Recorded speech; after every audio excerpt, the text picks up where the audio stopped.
शबरी के झूठे बेर भी खाते रहा करो, दर्शन के नेन बावरे दर्शन दिया करो। भाव कह रहा है, भगवान का चरित्र कह रहा है कि आपका हृदय जितना निर्मल होगा, आप निर्मल भाव से जितना भगवान की भक्ति को धारण करोगे, निर्मल भाव से आप जितना भगवान का भजन करोगे, निर्मल भाव से आप जितना भगवान को रिझाने का प्रयास करोगे, भगवान उतनी जल्दी प्राप्त होगा।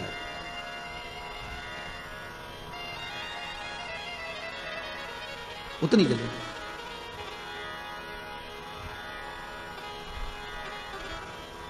भाव कह रहा है महाराज कि ये जो भगवान ने जिह्वा हमको दी है, ये केवल इस कली काल से उबरने का एक साधन दिया है।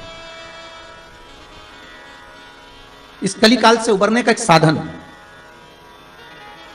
कली काल से निकलने का एक साध्य बनाया है कि केवल कि राम कहो मुख में जीवा है कि नहीं। महाराज ये केवल राम कहने के लिए, शिव कहने के लिए, भगवत स्मरण के लिए, भगवत नाम के लिए ये जिह्वा हमें प्रदान कर लगे, केवल नाम स्मरण के लिए ये जिह्वा हमें दी गई है।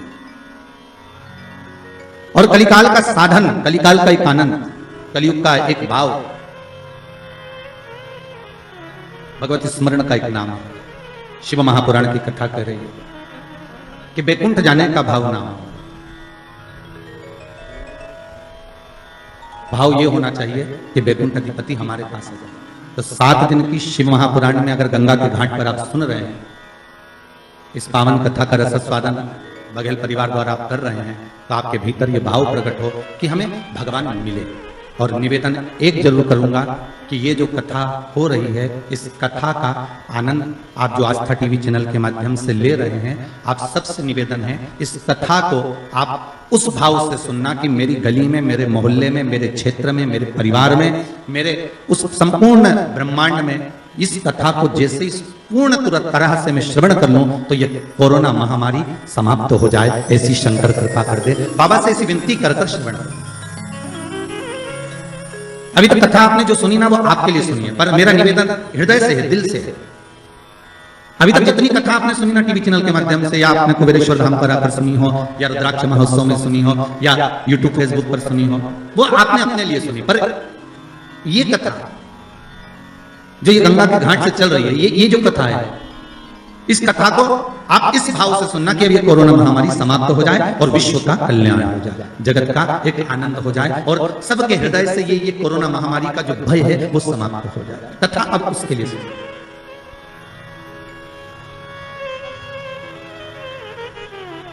एक बार आद्य शक्ति मां जगतजननी जगदम्बा दुर्गा भवानी भगवान शंकर के पास जाती है और भगवान शिव से मां जगतजननी दुर्गा भवानी ने एक बात कही कि प्रभु सुनिए,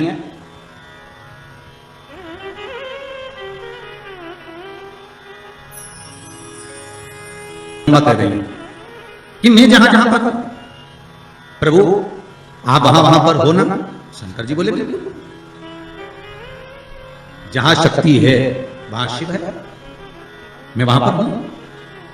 तो जगतजननी जगदम्बा के मुख से निकल गया प्रभु, फिर जहां पर शिव है वहां पर भी शक्ति है, जहां शंकर है वहां स्वयं आदि शक्ति जगदम्बा पार्वती, मैं वहीं पर हूं जहां पर। शंकर भगवान ने कहा सुन पार्वती, तू जहां पर है वहां पर शंकर है। मैं विश्वास रखकर इस वचन को निश्चित कर देता हूं कि जहां पार्वती है वहां शंकर है, वहां शिव है। पर पार्वती मैं ये नहीं कह सकता कि जहां शंकर है वहां पार्वती है। जहां पार्वती है वहां शिव है, ये पता है। जहां पार्वती है वहां शंकर है, ये निश्चित है, ये पता है। पर जहां शंकर सुता है, जहां शिव है वहां पार्वती हो, ये पता है। इसको मैं निश्चित नहीं कर सकता, इसको मैं पता नहीं कर सकता। पार्वती जी की आंखों से अश्रु बहने लगा। माता पार्वती के नयन अश्रु बह रहा है और माता पार्वती के जब नयन अश्रु बह रहे हैं तो भगवान शिव ने पूछा क्या बात है पार्वती, हुआ क्या? आपकी आंखों में आंसू कैसे आ गए?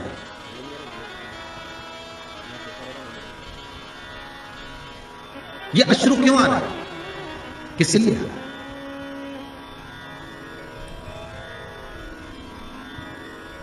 आज हमारे यजमान कह रहे थे कि गुरुजी जरा हमारी धर्म पत्नी को समझाना, थोड़ा सा क्रोध कम करो। तो हमने कहा जरा तुम अपनी धर्म पत्नी से बात करवाइए लो। तो उन्होंने अपनी धर्म पत्नी से बात कराया। तो उनको देखकर लगा कि क्रोध तो करती होंगी, पर यह भी पक्का है कि इनका स्नेह पति के प्रति ज्यादा ही होगा। क्योंकि शिव महापुराण की कथा कहती है कि पार्वती ने शंकर भगवान से 2 वर मांगे थे काशी की भूमि में। पार्वती जी ने शंकर भगवान से 2 वर मांगे थे। पहला वर माता पार्वती ने शिव जी से मांगा था कि पहला वर दीजिए जिस पति पत्नी में झगड़ा हो उसमें प्रेम बहुत बढ़े। तो शंकर भगवान ने कहा तथास्तु। तो उसका एक असर तो आज दिख गया। ठीक है, मतलब जब बात समझ आ जाए तो समझ लो कि मतलब शिव जी ने जो वर दिया था वो गलत नहीं गया। कि जहां पर प्रेम बहुत हो, पार्वती जी कर रही है कि ऐसा वर दो जहां प्रेम, जहां झगड़ा होगा वहां प्रेम जरूर होगा। तो वहां प्रेम बना हुआ है, वहां स्नेह बना हुआ है। और दूसरा वर माता पार्वती ने मांगा था कि काशी में जो मरेगा, काशी में जिसके प्राण छूटेंगे उसको गुरु मंत्र आपको देना पड़ेगा। इसलिए भारत की भूमि के सबसे ज्यादा मुर्दे, भारत की भूमि के सबसे ज्यादा शव अगर कहीं जलते हैं तो वो काशी में जलते हैं। क्योंकि शंकर भगवान ने पार्वती को यह वर प्रदान किया था। अगर आप कह रही हो तो ठीक है कि काशी में जो मरेगा उसको गुरु मंत्र में दूंगा, पर पार्वती जी के मन में आया कि आपने तो कह दिया कि काशी में जो मरेगा गुरु मंत्र आप दोगे, पर प्रूफ क्या रहेगा, सबूत कि आपने गुरु मंत्र दिया। ये सबूत कहां से आया? ये सबूत का भान कहां से रहेगा? तब भगवान शिव ने कहा क्या चाहती हो आप बताओ।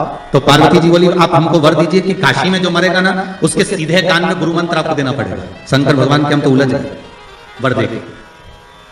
कभी कभी अगर पति बोल दे पत्नी को तो क्यों चिंता करती है, मैं बैठा तो हूं। अरे एक अंगूठी क्या मैं तुझे 10 अंगूठी दिला दूंगा। तो पत्नी हमेशा याद करके वही बोलती है, करवा चौथ का चांद बाद में देखती है, अंगूठी की बोलती है। यो जी वो आपने बोला था तो वो कहा है।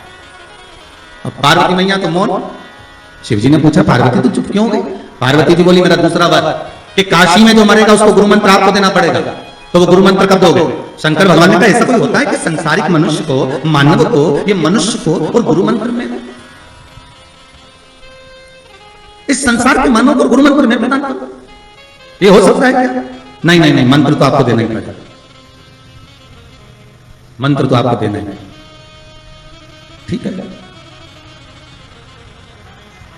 पर पार्वती संसार के लोगों को अगर मैं गुरु मंत्र दूंगा तो उसमें श्रेष्ठता रहेगी क्या? पार्वती जी बोली क्यों नहीं रहेगी, आप तो मंत्र दीजिए बस। भगवान शिव ने वचन दे दिया ठीक है तू बता, मैं गुरु मंत्र देने को तैयार हूं, मैं गुरु मंत्र दे देता हूं। क्या करना है? पार्वती जी ने कहा आप एक काम करना, मरने वाले के सीधे कान में गुरु मंत्र दे देना और सीधे कान में गुरु मंत्र देकर और उस कान को बस मोड़ देना। आप मंत्र देना और कान को मोड़ देना, मैं समझ जाऊंगी कि आपने मंत्र दे दिया। शिव जी ने कहा वचन दे दिया ठीक है। तो इसलिए आज भी नियम है महाराज, दुनिया के लोगों का आज भी भाव ये वर्णन करता है कि काशी में मरने वाले का सीधा कान अपने आप टेढ़ा हो जाता है। आज भी लोग भाव में कह देते कि काशी अभिमुक्त नगरी, काशी मोक्ष नगरी है।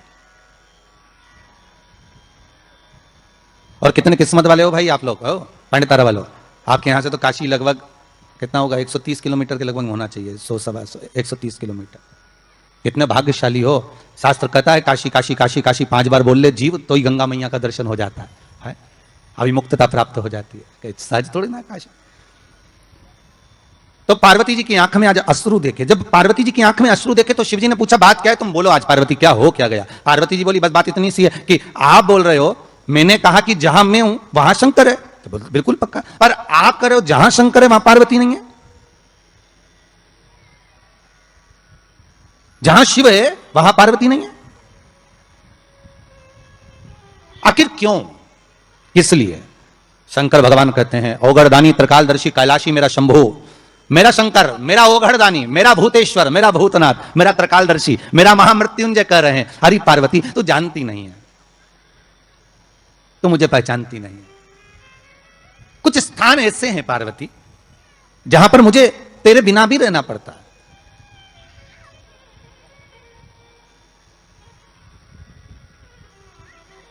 पार्वती जी ने हाथ जोड़कर निवेदन करा प्रभु कोई एक स्थान ऐसा बता दो जहां शंकर हो और शंकर के साथ आद्य शक्ति पार्वती भी हो। जैसे आप कह रहे हो कि जहां पार्वती रहेगी वहां शिव रहेगा, पर जहां शिव है वहां पार्वती हो, तो कुछ एक स्थान ऐसा बताओ।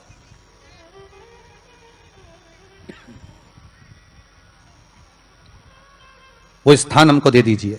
शंकर भगवान ने कहा वो स्थान है कुंभ, कलश। कौन सा स्थान? जम के बोलिए। कलश। कलश देखा है आप लोगों ने? कुंभ कलश।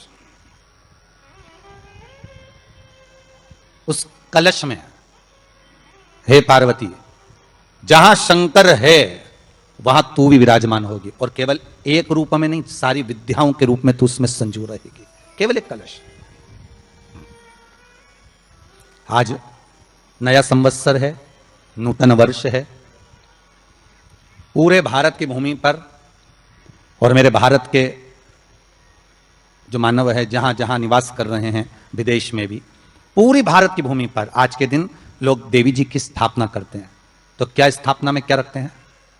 कलश रखते हैं ना। तो कलश किस लिए रखा जाता है? कलश का क्रम क्या है? अपन ने अभी तक कथाओं में बहुत सुना, शिव महापुराण में, कि दिए का महत्व क्या है। अपन ने सुना दही का महत्व क्या है, जल का महत्व क्या है। पूरी शिव महापुराण में अपने अलग अलग महत्व को जाना है। पर यह नवरात्रे में जो शिव महापुराण की कथा शुरू हो रही है, नवरात्रे में जो शिव महापुराण की कथा को हम श्रवण करने के लिए बैठे हैं, इसमें हमारा एक संशय और मिटना चाहिए कि भारत की भूमि पर जब मां आद्य शक्ति की स्थापना होती है, मां जगतजननी को जब विराजमान किया जाता है, या चैत्र नवरात्रे में, शरदीय नवरात्रे में, आषाढ़ी नवरात्रे में, आदिक पौष नवरात्रि में हम शंकर की, हम जगतजननी जगदम्बा की जब स्थापना करते हैं, या हम नूतन घर का प्रवेश करते हैं, या गणेश जी की स्थापना करते हैं, या कोई दुकान को प्रवेश करते हैं, या कोई शुभ कार्य करने के लिए अग्रण्य होते हैं, तो हम कलश की स्थापना क्यों करते हैं? आज शिव महापुराण में शुरुआत में अपन शिव और पार्वती की यही संवाद को लेकर चलते हैं। आखिर कलश में ऐसा क्या है? कलश के अंदर आखिर ऐसा क्या विराजमान है कि 33 कोटि देवता उस कलश के अंदर आकर बैठ जाते हैं? महाराज,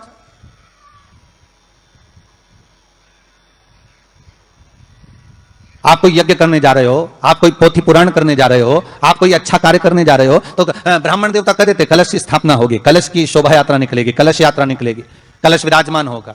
और आज हर की पौड़ी पर, प्रयागराज में, या उज्जैनी में, नासिक में जो बड़े बड़े कुंभ के मेले होते, कुंभ का मतलब भी तो कलश से होता है। उसकी महत्वता क्यों है?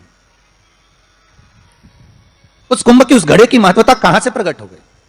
शिव महापुराण की कथा कहती है महाराज, भगवान ओघड़दानी शंकर स्वयं आद्य शक्ति जगदम्बा से कहते हैं कि जगदम्बा तू क्या चाहती है बोल। तो जगतजननी जगदम्बा कहती है कि जहां मैं हूं वहां शंकर है। यह आपने कह दिया, पर जहां शंकर है वहां पार्वती का होना जरूरी है। उसके लिए सिद्ध करने के लिए एक स्थान ऐसा बनाया जाए जहां पर शंकर विराजमान है और शंकर के साथ पार्वती विराजमान है। तो शिव जी ने कहा, पार्वती उसके लिए मैं तुझे एक सुंदर कलश का निर्माण कर देता हूं।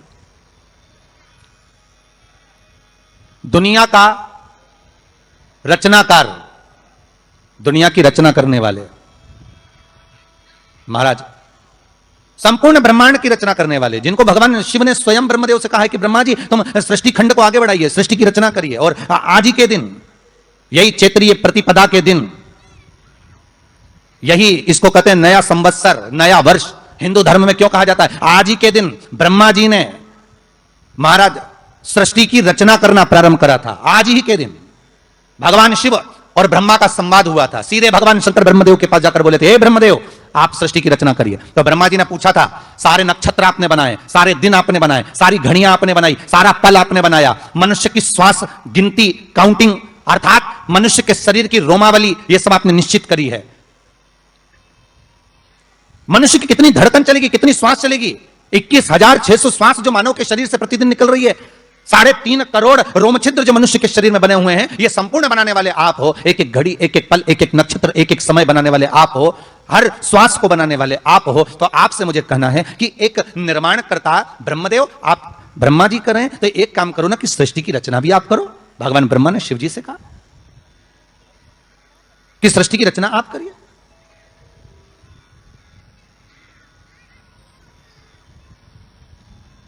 महाराज भगवान ओघड़दानी त्रिकालदर्शी शंभु कहते हैं, मेरा कैलाशी मेरा शिव कहता है, नहीं नहीं नहीं ब्रह्मदेव सृष्टि की रचना करने को तो हम कर दें, मना नहीं है, पर भगवान विष्णु की नाभि से आप प्रकट हुए हो। भगवान शेषनाग की सैया पर शयन कर रहे हैं, और भगवान जब शेषनाग की सैया पर शयन कर रहे हैं, उस शेषनाग की सैया से सोते हुए भगवान ने अपने नाभि कोश से आपको प्रकट करा है कमल के पुष्प के ऊपर। और आप भगवान की अंतः नाभि में, ब्रह्मदेव ना जाने हजारों वर्ष तक आप नाभि में प्रवेश करते गए, हजारों वर्ष तक आप नाभि के अंदर जाकर साधना करते रहे, और साधना करने के बाद भी आपको यह पता ना चल पाया कि आपका प्रागट्य बिंदु क्या रहा। ब्रह्मदेव, सृष्टि की रचना आप करिए।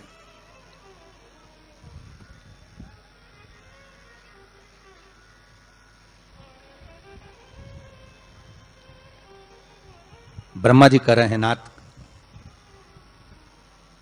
इस सारे ब्रह्मांड को रचना करना है, कर दूंगा, मना नहीं है, पर रचना करता भगवान ब्रह्मा जी कहते हैं कि मैं संसार को एकत्रित करूं, उससे पहले 33 कोटि देवताओं को मुझे एकत्रित करना है, और सारे 33 कोटि देवता एक जगह पर आकर विराजमान हो जाएं, ऐसी कोई व्यवस्था करना है। शंकर भगवान ने कहा, बनाओ ब्रह्मदेव, तुम निर्माण करो। ब्रह्मा, शास्त्र कहता है कि भगवान शिव स्वतः, शंकर तो शंकर है, भगवान शंकर ने एक मट्टी का सुंदर सा भाग ढेला एकत्रित करा, उस ढेले से भगवान ने एक सुंदर कुंभ का निर्माण करा, एक सुंदर कलश का निर्माण करा।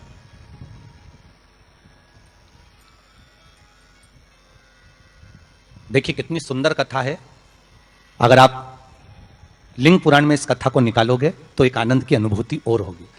अगर किसी के मन में संशय हो कि यह कथा कहां से ली गई है, तो लिंग पुराण में से आप इसको निकालिए। उसमें वर्णन किया गया कि सफेद मट्टी का शिवलिंग, लाल मट्टी का शिवलिंग, पीली मट्टी का शिवलिंग, काली मट्टी का शिवलिंग, उस शिवलिंग के निर्माण के पहले जब भगवान का पूजन करने के लिए पात्र की जरूरत पड़ी, तो उस पात्र का निर्माण किसने करवाया था?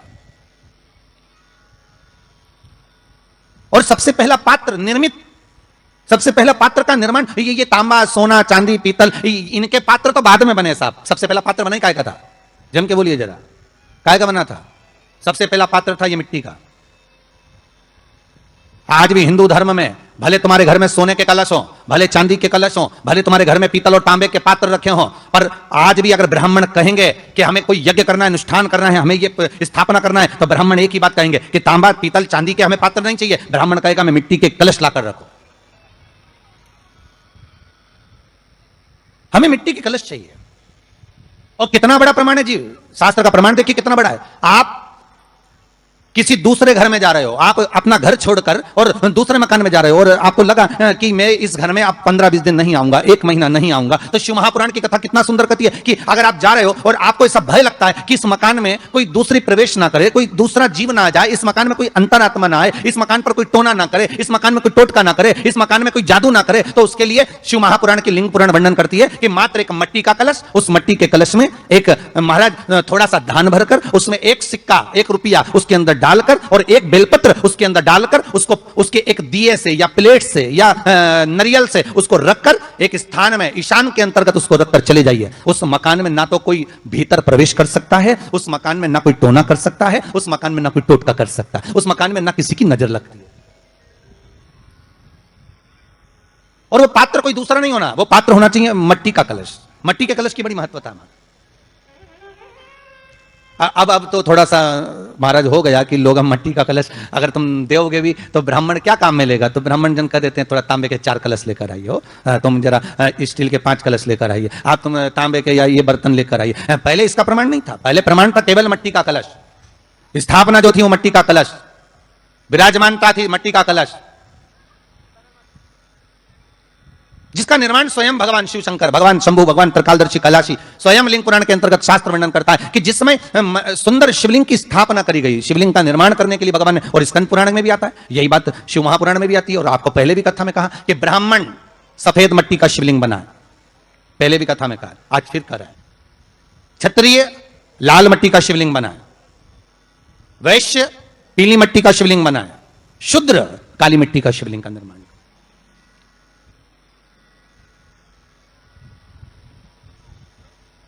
काली मट्टी का शिवलिंग का निर्माण कर।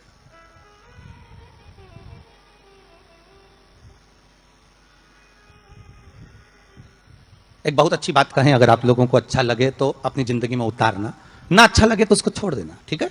जितने लोग भी कथा सुन रहे हो बहुत ध्यान देना। ये जो पानी पीने का जो मटका होता है ना, जिसको हमारे यहाँ कलश कहा जाता है, हंडा कहा जाता है, जिसको हमारे यहाँ परिंडा कहा जाता है, मटका कहा जाता है, तो पहले जो मटका चलता था वो लाल कलर का चलता था, ठीक है, उस पर कलाकृति करते थे लोग, उस पर डिजाइन करते थे। आपके यहाँ भी होगा, जितने लोग कथा सुन रहे हो ना, आपके यहाँ भी मटका होगा, लाल कलर का चलता था। अभी अभी जो मटका चल रहा है ना, उसका कलर चेंज कर दिया गया। कौन सा कलर का हो गया? वो काले कलर का बेचने लगे। तो वो बेचने वाला क्या कहता है कि साहब ये सफेद, ये लाल जो मटका है ना, इस मटके से मजबूत अगर कोई मटका है तो वो काला है। बोलो सही है कि गलत है? अरे बोलो तो सही है ना। आप कभी जाओगे बाजार तो कह देगा, कुमार भी कह देगा, ये जो मटका है ना लाल वाला, इस लाल वाले मटके से मजबूत ये काला वाला मटका है, ये काला मटका है। और महाराज इससे पानी ज्यादा ठंडा ये कर देगा। पर शिव महापुराण की कथा, लिंग पुराण की कथा कहती है, और अगर आपने बैसाख मास की कथा को श्रवण कराओ, बैसाख की एक कथा होती है, उसको अगर आपने श्रवण करा तो उसमें वर्णन आता है कि घर के अंदर जहां पर आप पानी पीते हो, जिस स्थान पर अन्नपूर्णा निवास करती है, जिस स्थान पर अन्नपूर्णा का वासा होता है, रसोई घर में जहां पर भोजन बनता है, उस स्थान पर काला मटका नहीं रखा जाता। काला हंडा, काला मटका उस स्थान पर नहीं रखते। पर आज फैशन के हिसाब से, अरे साहब ये मटका थोड़ा कम ठंडा पानी देगा, तो ये मटका ज्यादा ठंडा पानी देगा, तो उसको काले मटके को रखते। पर हमारा शास्त्र कहता है काला मटका लोग रखते कहां थे? पहले जो शास्त्र रीति थी, उस काले मटके को रखते थे जब मकान बनता था, जब प्रॉपर्टी बनती थी, जब जमीन बनती थी, जब जायदाद बनती थी, संपदा बनती थी, तो उस स्थान पर उस काले मटके को केवल नजरोटे के लिए, केवल हाय के लिए, केवल नजर के लिए रखा जाता था। उसको लोग लेना पसंद नहीं करते। पर आज के व्यक्ति को अगर कह दिया जाए कि ये दो मटके रखे हैं साहब, लाल भी है और काला भी है, तो कौन सा पसंद करेगा? वो काला वाला ही दे दीजिए साहब, ये पानी ज्यादा ठंडा करेगा, उसकी श्रेष्ठता रहेगी। नहीं, शिव पुराण कर रही, भगवान कुंभ का निर्माण कर रहे हैं, भगवान कलश का निर्माण कर रहे हैं, और भगवान स्वयं ब्रह्मदेव कर रहे हैं कि आप ऐसा निर्माण कर दो जिसमें 33 कोटि देवता स्वतः विराजमान हो जाए। तो भगवान ने उस कलश का निर्माण कर दिया। अब कलश का निर्माण करा तो स्वयं भगवान ब्रह्मदेव बोले, प्रभु इस कलश के अंदर मेरा स्थान कहां है? मेरा स्थान कहां है?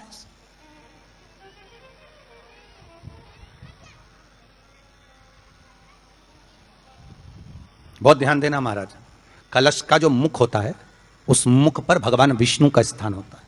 किसका स्थान है? भगवान विष्णु का। थोड़ा सा नीचे आओगे, जहां से कलश का मुख दबा हुआ होता है, वह जगह भगवान स्वयं शिव की होती है। किसकी जगह है? भगवान शंकर की। कलश का अग्रभाग, नीचे का भाग जहां से फैला हुआ होता है, वहां ब्रह्मा का आधिपत्य स्थापित होता है। फिर कलश का जो नीचे का भाग होता है, वो भगवान शिव और शक्ति का स्थान होता है। कलश के बाहरी भाग में, जहां पर बाहर का हिस्सा होता है, उस कलश के बाहरी भाग में 33 कोटि देवताओं को भगवान शंकर ने लाकर विराजमान किया होता है। महाराज भगवान शंकर 33 कोटि देवताओं को निमंत्रण देकर उस कलश में विराजमान कर दिया।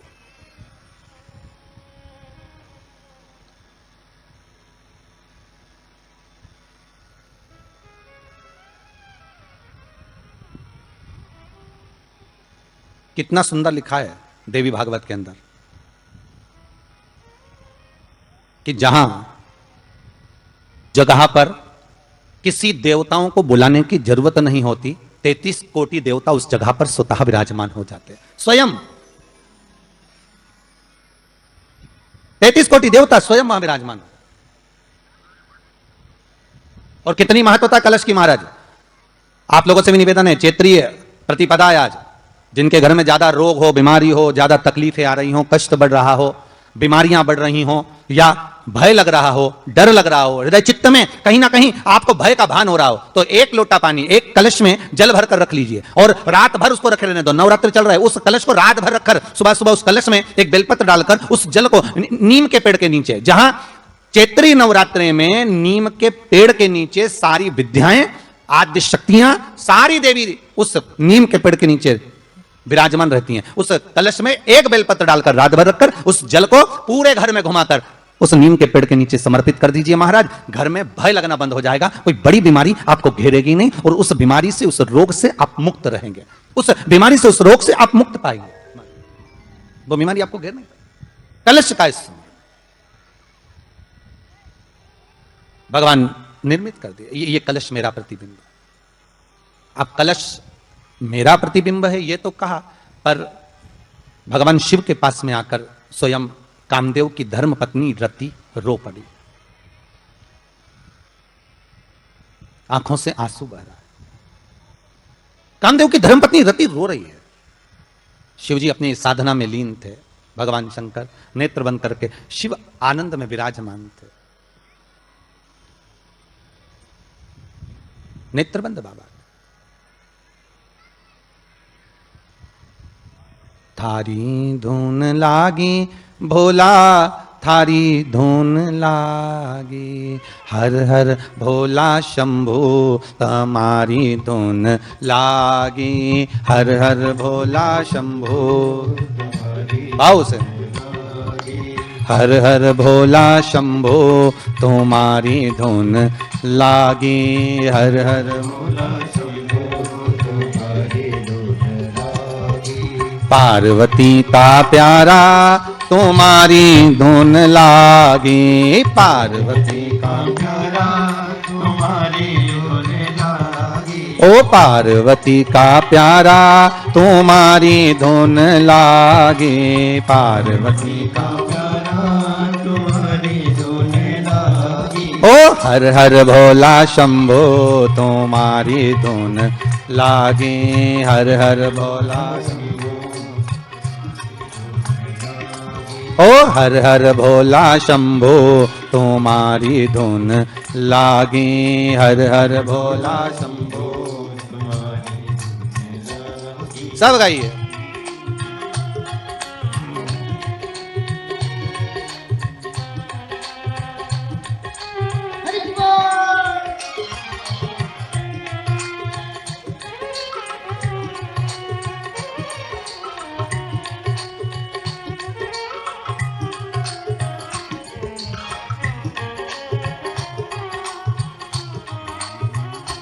हो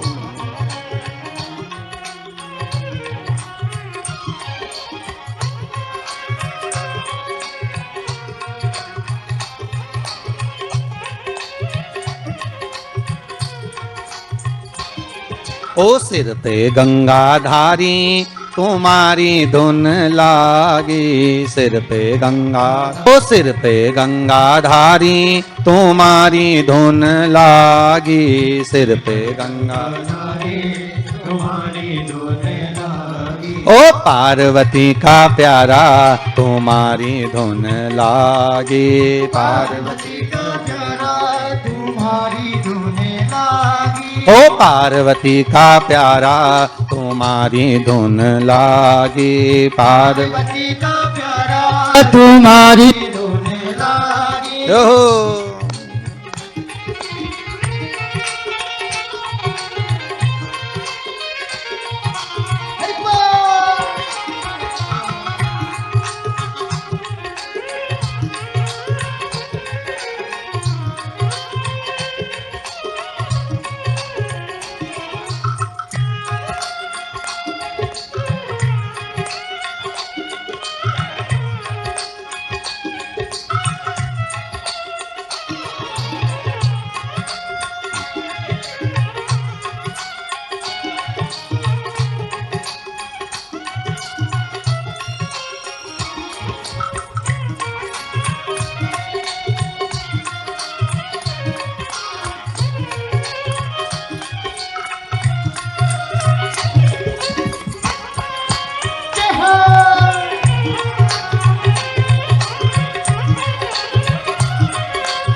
माँ गौरा जी का प्यारा तुम्हारी धुन लागी, माँ गौरा जी का प्यारा तुम्हारी धुन लागी। ओ माँ गौरा जी का प्यारा तुम्हारी धुन लागी, माँ गौरा जी का प्यारा तुम्हारी धुन लागी। ओ हर हर भोला शंभो तुम्हारी धुन लागी, हर हर भोला ओ हर हर भोला शंभो तुम्हारी धुन लागी, हर हर भोला शंभो तुम्हारी धुन लागी। हो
प्यारा तुम्हारी धुन लागी। ओ हर हर भोला शंभो तुम्हारी धुन लागी। हर हर भोला शंभो तुम्हारी धुन लागी। ओ हर हर भोला शंभो तुम्हारी धुन लागी। हर हर भोला शंभो तुम्हारी धुन लागी। हर हर महादेव। भगवान शिव की कथा कह रही है। ओगरदानी त्रिकालदर्शी कैलाशी शंभु के पास में उस समय पर कामदेव की धर्मपत्नी रति भी आ गई।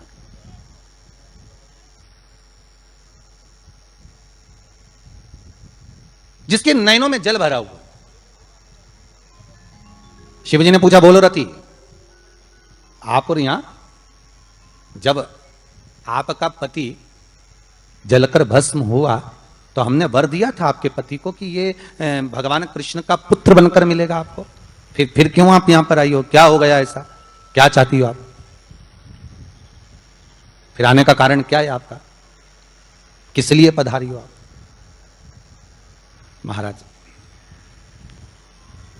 मेरा पति जो जलकर भस्म हुआ था, उसके भस्म होने पर मेरे ऊपर भी केस लगाया। तो भाई केस तुम्हारे ऊपर किसने लगाया? ऐसा क्या हो गया कि तुम यहां मेरे पास में आई? प्रभु, बात इतनी सी है कि मेरा पति जब आपके नेत्रों की ज्वाला द्वारा जलकर भस्म हो रहा था, उस समय पर वो आम के पेड़ पर बैठा हुआ। कौन से पल्लव के? आम के पल्लव, आम के डालियों में, आम के पल्लव में मेरा पति छुपा हुआ। तो फिर क्या चाहती है? भगवान से मां रति कह रही है, दिक्कत केवल इतनी सी है कि मेरा पति जलकर भस्म हुआ, वो आपने वर दे दिया कि वो कृष्ण के पुत्र बनकर हमें मिल जाएंगे। वो हम मान रहे हैं, सब जानते हैं, ठीक है। पर दिक्कत इतनी सी है कि जिस आम के पेड़ पर मेरा पति बैठा हुआ था, उसके चक्कर में वो आम का पेड़ भी जला। तो वो आम का पेड़ जो जला, उसने मुझसे कहा है कि पति का तो उद्धार हो गया, पर हमारा उद्धार कैसे?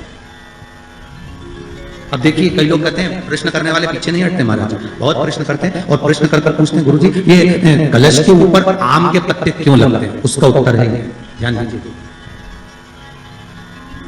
प्रश्न बहुत है तो उसके उत्तर भी बहुत है, बस उसको समझने वाला चाहिए। और आप लोगों को तो आज बहुत बहुत भगवान ने कृपा करी है, जो आप पहले दिन ही कलश स्थापना होती है और पहले दिन आपको ये ज्ञान हो जाए कि बच्चे पूछे कि कलश क्यों रखा जाता है, कलश के ऊपर आम के पत्ते क्यों लगाए जाते हैं, कलश के ऊपर नारियल क्यों रखा जाता है, कलश के ऊपर 9 बार मोली क्यों बांधी जाती है? मोली मतलब अच्छा नाड़ा 9 बार क्यों लपेटा जाता है नारियल के ऊपर, कलश के ऊपर जब रखते हैं? कलश के ऊपर जब जब श्रीफल रखाता है, नारियल रखाता है, तो उस पर 5 बार 7 बार मोली नहीं लपेटी जाएगी, तो 9 ही बार लपेटी जाएगी। 5 या 7 बार लपेटते हैं तो कहते हैं कि लक्ष्मी की छिन्नता होती है, और वो 9 बार लपेटी जाती है तो भरपूर लक्ष्मी का भंडार भरती है। क्यों कहते हैं उसे? महाराज, आम के पल्लव, तो मैं केवल आपसे इतना सा निवेदन करना चाहती हूँ, आपसे केवल इतना कहना चाहती हूँ कि प्रभु मेरे मन का संशय मिटा दीजिए, और जो आम का वृक्ष मेरे पति के साथ जलकर भस्म हुआ है, उसकी विनती को आप स्वीकार कर लीजिए। आप उसके लिए भी कुछ कृपा कर दीजिए।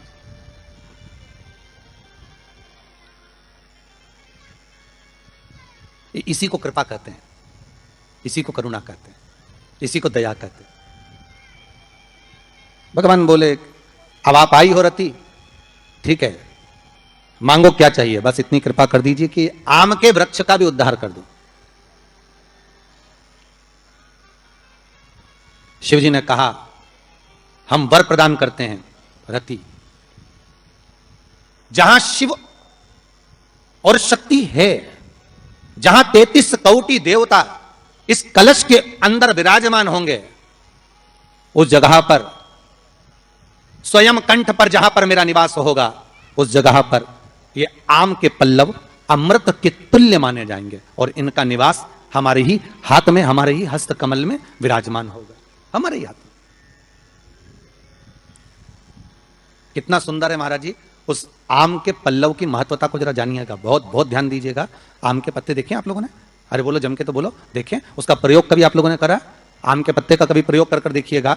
अभी तो नवरात्रि चल रही है, नवरात्रे में जब 5वां दिन नवरात्रे का रहे, चैत्री नवरात्रे का 5वां दिन रहे, और मान लो कि आपके घर में किसी बच्चे की, लड़के की या लड़की का या मंगल विवाह नहीं हो रहा हो, या शादी नहीं हो रही हो, या उस लड़के लड़की के लिए बहुत प्रयास कर लिया आपने और उसकी शादी हो ही नहीं रही, अथक प्रयास आपने कर लिया और उसका मंगल विवाह नहीं हो रहा, तो ये देवी भागवत में स्पष्ट कहा गया, देवी भागवत में वर्णन किया गया,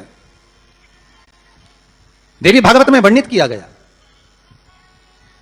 और देवी भागवत में कहा गया कि आम का जो पत्ते होते हैं, आम का जो पत्ता होता है, आम का जो पल्लव होता है, उस आम के पत्ते पर हल्दी और सिंदूर,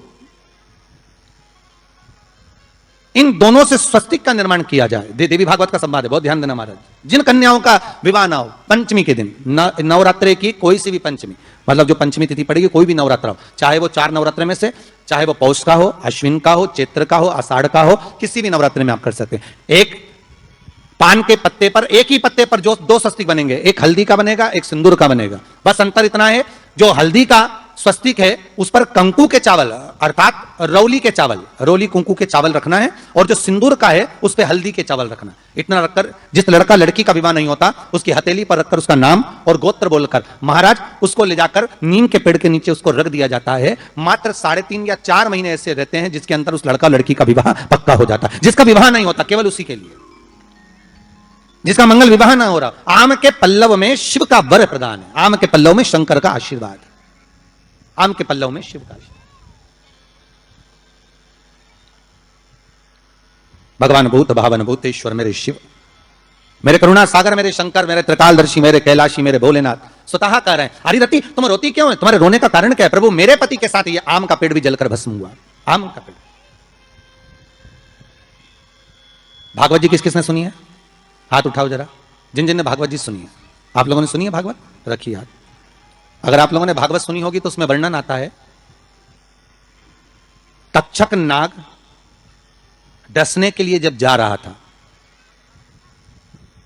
तब ब्राह्मण देवता जो जहर उतारना जानते थे उनको लेकर राजा परीक्षित के पुत्रों ने अपने दूतों को भेजा था लाने के लिए कि एक ब्राह्मण ऐसे हैं कि वो तक्षक नाग का जहर उतार सकते हैं, वो तक्षक नाग के जहर को समाप्त कर सकते हैं, तो आप उनको लेकर आओ।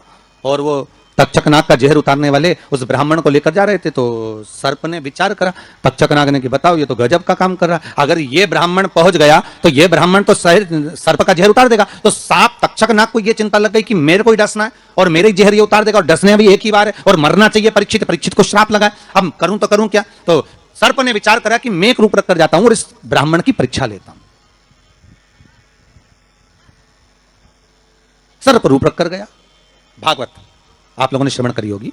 तो जब तक्षक रूप रख कर गया और उस ब्राह्मण के पास में जाकर पूछा कि ब्राह्मण देवता ये बताओ कि आप कहां जा रहे हो, तो ब्राह्मण बोला आपको नहीं मालूम, राजा परीक्षित को सांप डसने वाला है तक्षक नाग और मैं जहर उतारना जानता हूं। अच्छा आप जहर उतार दोगे? हां। तो किस लिए जा रहे हो? जहर उतारने के लिए। तो जहर उतारने क्यों जा रहे हो? तो कहा राजा है राजा, जब राजा का जहर उतारेंगे तो मुद्रा भी कितनी मिलेगी, आपको मालूम नहीं है क्या? अच्छा ब्राह्मण देवता इसलिए जा रहे हो? हाँ। पर उसको तो किसी संत ने श्राप दिया। अरे तो श्राप संत ने दिया है, हम ब्राह्मण हैं, हमारा कर्म है किसी को बचाना, तो हम तो बचाएंगे। अच्छा आप में इतनी सामर्थ्यता है कि आप तक्षक नाग का जहर उतार दो? अरे तक्षक नाग आकर अगर मेरे सामने खड़ा हो जाए और किसी को डस ले तो यह पक्का है कि मैं जहर उतार सकता हूं। अच्छा तो इतने में तक्षक नाग सामने बिल्कुल प्रकट हो गया और तक्षक नाग प्रकट होकर बोला बता ब्राह्मण किसको डसूं मैं? ब्राह्मण ने कह दिया तुम्हारी मर्जी पड़े उसको डसो। सामने एक पेड़ था, उस पेड़ को ब्राह्मण ने, उस तक्षक नाग ने डस लिया। अब तक्षक नाग ने उस पेड़ को डसा और डसने के बाद में वो पेड़ पूरा जल गया, पूरा जल गया। अब पेड़ तो जल गया पर ब्राह्मण जो था जिसको परीक्षा देना थी वो ब्राह्मण को यह नहीं मालूम था कि इस पेड़ पर एक संत बैठकर साधना कर रहा था, तपस्या कर रहा था, और जब वो पेड़ जला तो वो संत भी जल गया, संत भी जल गया। अब जब संत जल गया, ब्राह्मण ने हाहाकार की आवाज जब सुनी तो आंखों में जल भर गया। आखिर हुआ क्या? ये संत जल कैसे गया? तो कहा इसके जलने का कारण केवल इतना है कि अब आप जीवित करो, इस पेड़ को हरा भरा करो। इस पेड़ को हरा भरा कर दीजिए। और ब्राह्मण ने हाथ की अंजलि में जल लिया। हाथ की अंजलि में जल लेकर ब्राह्मण उस जल को पेड़ के ऊपर छींट रहे थे, तो सबसे पहले ब्राह्मण ने यह मन में सोचा कि भोलेनाथ, शंभु, त्रिकालदर्शी है, कैलाशी, कृपा ऐसी करना कि सबसे पहले जो पेड़ पर जो संत बैठा था वो जीवित होना चाहिए। जो वृक्ष पर संत बैठा है वो जीवित होना चाहिए। हाथ का जल ब्राह्मण ने जैसे ही छोड़ा, छोड़ते से ही पेड़ भी हरा भरा हो गया और उसके ऊपर जो संत बैठे थे वो भी जीवित हो गए। जीवित हो गए तो तक्षक नाग को यह लगा कि इसने एक जले हुए पेड़ को जीवित कर दिया, वापस हरा भरा कर दिया, और इसने ऊपर बैठे हुए संत को वापस जीवित कर दिया। तो यह पक्का है कि मतलब ये तक्षक नाग का जहर, मतलब मेरा जहर राजा परीक्षित को उतार सकता है। तो तक्षक नाग ने अपनी बात को पलटा और पलट कर कहा, महाराज जी हाथ जोड़कर निवेदन करता हूं, जितना राजा परीक्षित के पुत्र आपको धन देंगे उससे 1000 गुना धन मैं आपको देता हूं। ब्राह्मण ने कहा ठीक है, अगर दक्षिणा से बड़ी दक्षिणा हमको एक ही जगह पर मिल रही है तो फिर हमें जाने की जरूरत क्या। ब्राह्मण ने दक्षिणा ली, वापिस मुड़ गया, वापिस मुड़ गया। अब ईमानदारी से बोलो, वो ब्राह्मण नरक गया होगा कि स्वर्ग गया होगा? जरा जम के बोलना हो, सुनाई देना चाहिए हमको। कहां गया होगा? नरक। काय में लिखा है? देवी भागवत में। उसका कारण क्या था? शिव महापुराण की कथा कहती है जैसे एक नाव चलाने वाला व्यक्ति नाव लेकर जा रहा है और उसमें बहुत सारे यात्री बैठे हैं, बहुत सारे यात्री, और नाव डोलने लगी, आंधी चलने लगी, तूफान चलने लगा, हवा आने लगी, लहरें उठने लगी और नाव डूबने लगी। तो जो नाव में बैठा हुआ, नाव चला रहा था, वो कूद गया और कूद कर बाहर निकल गया, और निकलकर सारे के सारे जितने नाव में बैठे थे वो सब जलने लगे। जितने नाव के अंदर बैठे थे वो सारे के सारे जलने लगे।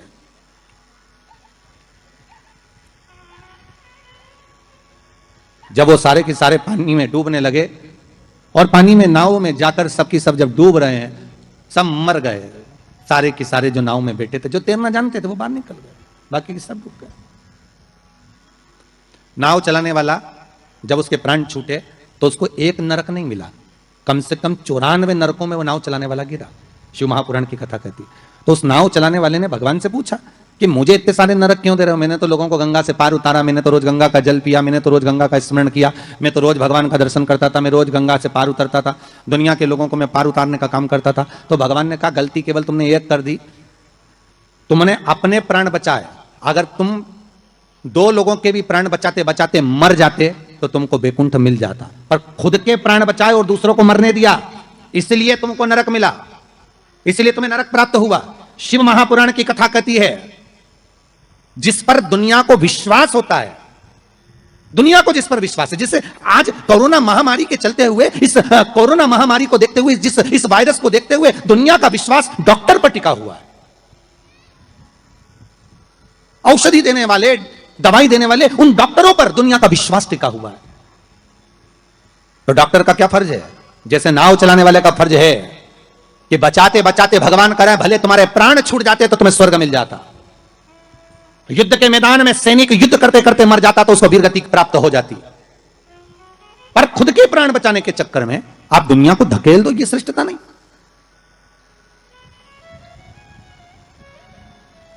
ये इसमें श्रेष्ठता नहीं। जब तक उस शरीर में प्राण है, जब तक उस शरीर में श्वास है, डॉक्टर भी अपनी जान झोंक दे कि कैसे भी मुझे इसको बचाना है, चाहे कुछ भी हो जाए इसके प्राण बचना चाहिए। फिर धन मूल नहीं है, फिर संपदा मूल नहीं, फिर सत्ता मूल नहीं है।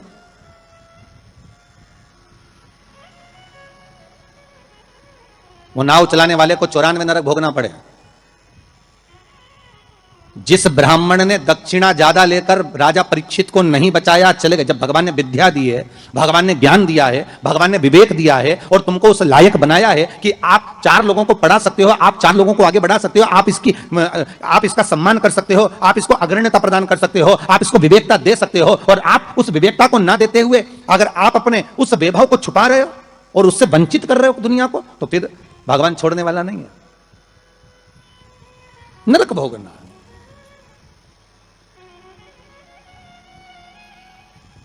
पर पांडे तारा वालों, आप लोगों ने बिल्कुल सही उत्तर दिया कि उसने दक्षिणा ज्यादा ले ली और वापस निकल गया तो अपने मुख से कह दिया कि वो नरक गया। कितनी, इसी को कहते हैं गंगा तट के श्रोता। गंगा तट के जो श्रोता होते हैं ना, बड़े आनंदमय होते, कथा जो सुनते हैं ना, उसका भाव एक आनंदित था कि वो अपना लक्ष्य छोड़कर, अगर चाहता तो राजा परीक्षित को बचा सकता था, पर थोड़ी सी संपदा के चक्कर में, थोड़े से धन के चक्कर में वो ब्राह्मण भी थोड़ा सा लोभ आया और लोभ के चक्कर में अपने कर्म से वंचित हो गया। तो वो चरित्र कहां गलत है महाराज जी? एक महाराज जी प्रवचन दे रहे थे, उस प्रवचन में एक गांव का व्यक्ति कथा सुनने बैठा था और खड़े होकर पूछ लिया, महाराज जी पाप के बाप का नाम क्या है? महाराज जी ने पूछा, क्या पूछ रहे हो, फिर से बोलो। तो वो व्यक्ति बोला, महाराज जी हमें दशरथ जी के पिताजी का नाम मालूम है, हमें राम जी के पिताजी का नाम मालूम है, हमें कृष्ण जी के पिताजी का नाम मालूम है, हमें सबके बाप का नाम मालूम है, बस पाप के बाप का नाम नहीं मालूम। तो मैं उत्तर दे दो। तो महाराज जी भी मन में सोचे पाप का बाप। महाराज जी मन में सोचे हमने पूरी पुराण पढ़ी पर ये पाप का बाप तो हमें कहीं नहीं मिला, सारे शास्त्र भी उखाड़ कर देख लिए पर उसमें पाप का बाप मिलना बड़ा कठिन। अब पाप का बाप कहां से ढूंढे? तो महाराज जी ने कहा काम करते हैं, कल हम आपको बताएंगे, आप कल कथा में आना। और महाराज जी फिर प्रवचन देने बैठे और वो व्यक्ति फिर आके बैठ गया। अब जैसी कथा समापन हुई, महाराज जी को फिर खड़ा हो गया, महाराज सीताराम। महाराज जी बोले सीताराम। और बोलो पाप का बाप। महाराज जी बोले बहुत अच्छा, पाप का बाप पीछे पड़ा। महाराज जी बोले कल बिल्कुल पक्का है कि तुमको तुम्हारे प्रश्न का उत्तर मिल जाएगा। अब महाराज जी ने आज भगवान को 2 अगरबत्ती लगाई कि वो नहीं आना चाहिए, क्योंकि वो फिर आएगा, फिर प्रश्न करेगा पाप का बाप। अच्छा वो प्रश्न नहीं भी करता ना तो उसका मुंह देखकर याद आ जाता है कि प्रश्न करेगा पक्का। तो पंडित जी जब निकले ना प्रवचन के लिए तो उन्होंने भगवान को 2 अगरबत्ती लगाई, भगवान ये नहीं आना चाहिए। और पंडित जी जैसे ही बस कथा में आ रहे थे, प्रवचन देने आ रहे थे, वो रोड पे ही मिल गया पाप का बाप।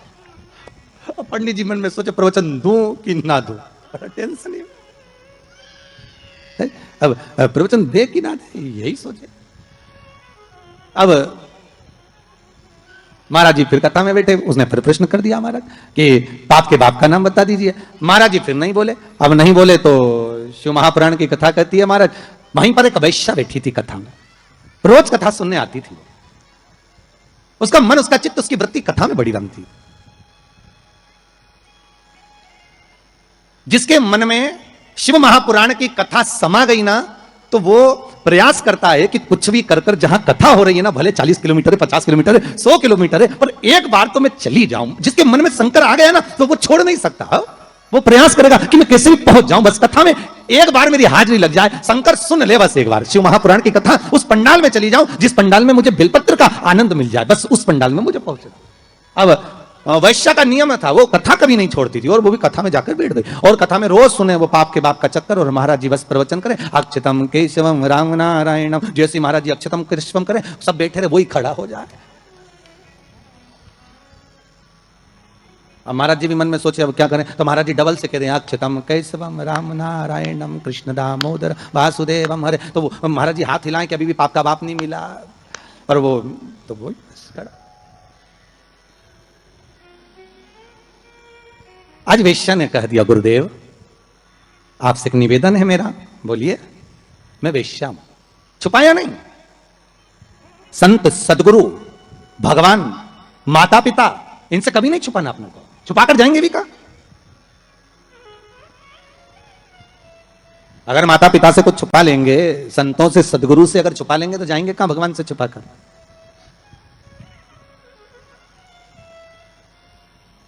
वैश्या कहती है मैं वैश्या हूं। ओहो, आपने हमारे पांव तो नहीं छुए?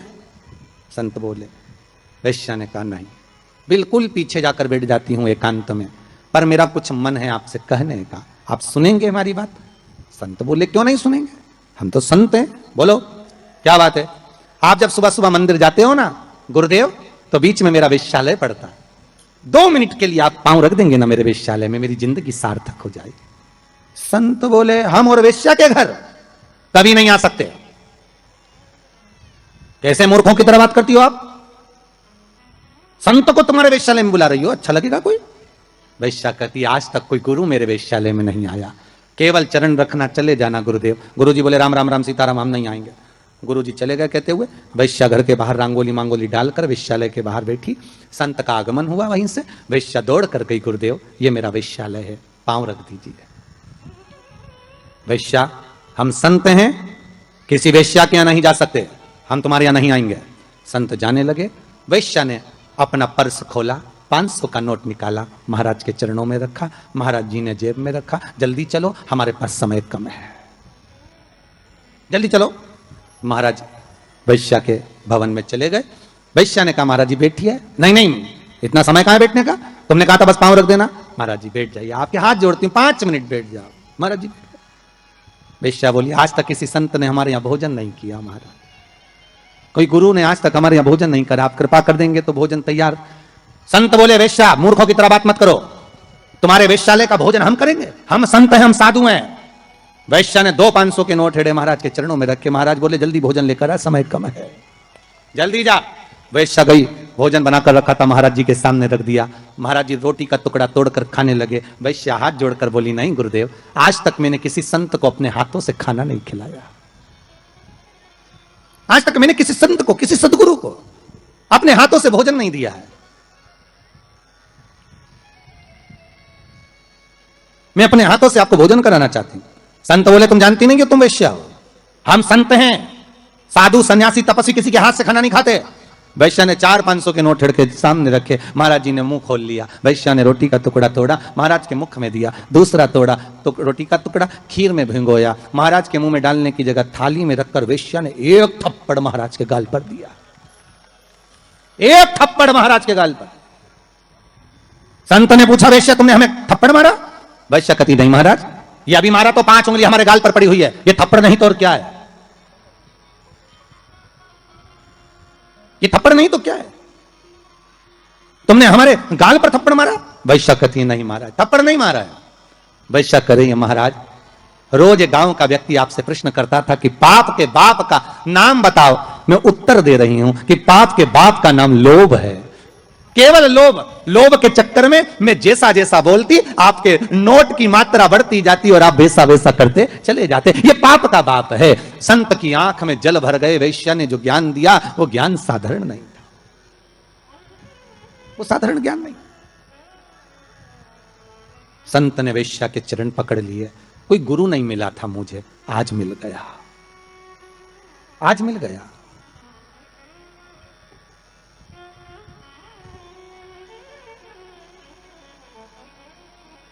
अब तो वो जो ब्राह्मण था उसने एक गलती कर दी।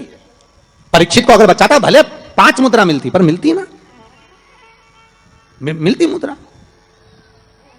पर उस ब्राह्मण ने एक गलती कर दी कि वो परीक्षित को बचाने की जगह ज्यादा मुद्रा लेकर वापिस मुड़ गया, वापिस। जहां से ब्राह्मण वापस मुड़ा था, आज भी अगर आप सुखताल जाएं, जहां सुखदेव जी महाराज ने राजा परीक्षित को कथा सुनाई थी, तक्षकनाग जहां आया था इस ब्राह्मण की परीक्षा लेने के लिए, और ब्राह्मण जहां से वापस मुड़ा उस गांव का नाम है मोड़ना। आज भी उस गांव का नाम मोड़ना, वहां से मुड़ गया था वापस ब्राह्मण, वापस चला गया।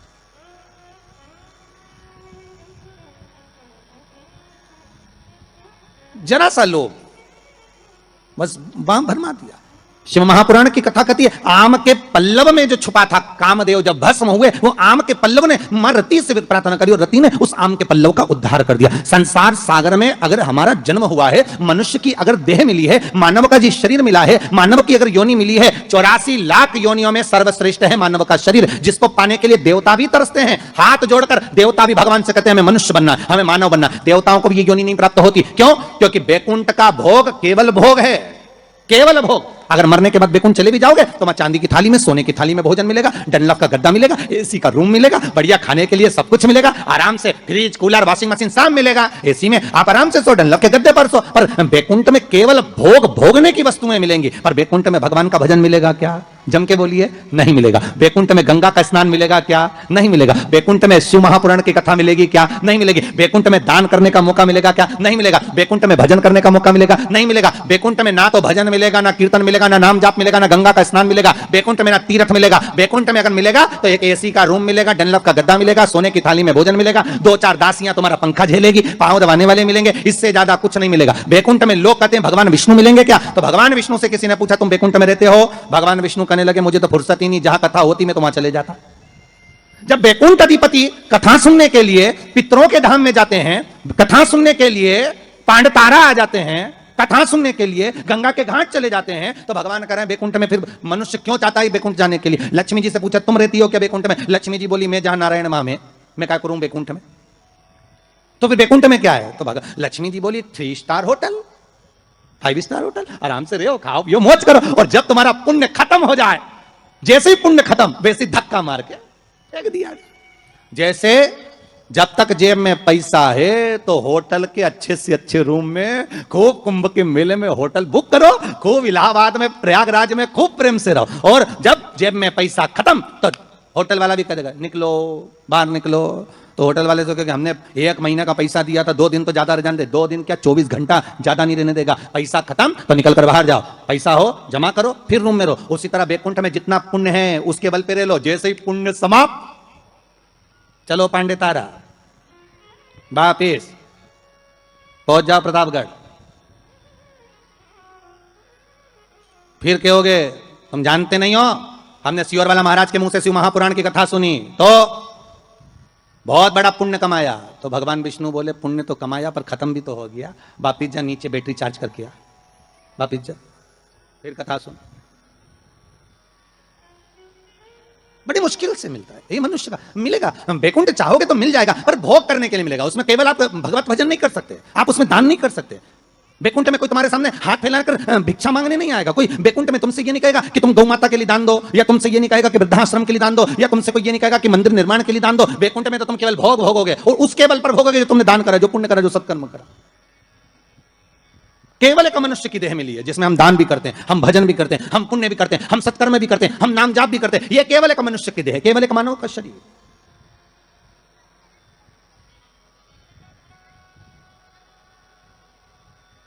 इसके सिवाय कहीं सुख नहीं। 84 लाख योनियों में श्रेष्ठ योनि मानव की, और उसको हम गंवा दे महाराज तो वो बेकार। आम के पल्लव के लिए रति आतर करती है। संसार वासियों से हमारा यही निवेदन है कि आप किसी के लिए कुछ नहीं कर सकते तो कम से कम फोन लगाकर इतना तो कह सकते हो, कथा आ रही है, टीवी चैनल पर चल रही है, 4 बजे से 7 बजे तक चल रही है, जरूर सुनना। कोरोना महामारी चल रही है, कम से कम कथा सुनकर इस हृदय को विल पावर मजबूत होगा, कथा सुनकर अपने को एनर्जी प्राप्त होगी, कथा सुनकर हम आद्य शक्ति जगदम्बा का आराधना कर सकते हैं, कथा को सुनकर ये नवरात्रि में शंकर की कथा का अनुमोदन कर इस कोरोना महामारी से हम लड़ सकते हैं, इसको भगा सकते हैं। क्योंकि अपने भीतर का पावर प्रबल होना चाहिए। आधे से ज्यादा लोग हॉस्पिटल में इसलिए मर रहे हैं क्योंकि उनको भय लग रहा है, कोरोना लग गया, कोरोना लग गया। बेचारा अच्छा भी हो गया तो भी मर जा रहा। किसी ने पूछा गुरुजी पिछले साल तो आया था यह कोरोना, अब की बार फिर आ गया। हमने कहा जन्मदिन मनाने आया है। अब पार्टी कितनी बड़ी करता है ये तो उसके ऊपर है, और पार्टी में कितनों को निमंत्रण देता है ये वही जान सकता है, और जो जो उसकी पार्टी में गया वो निपट गया।